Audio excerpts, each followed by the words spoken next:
మనం కొట్టించే ప్రతి litre petrol మీద ₹32.90, అలాగే ప్రతి లీటర్ డీజిల్ మీద ₹31.80 ప్రభుత్వానికి నేరుగా పన్ను రూపంలో వెళ్తుంది. దీనిలో సింహభాగం road and infrastructure cess.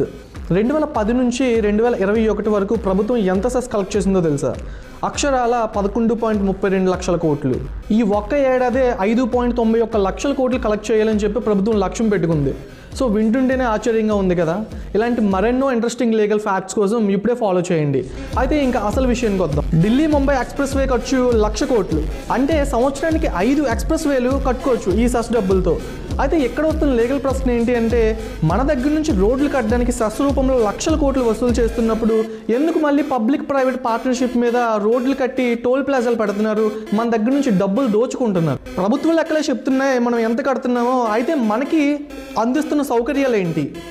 So దీని మీద మీ అభిప్రాయం ఏంటో కామెంట్ల రూపంలో తెలపండి. అలాగే ఈ వీడియోని ఎక్కువ మందికి షేర్ చేసి నిజాన్ని జనాలకి చెప్పండి.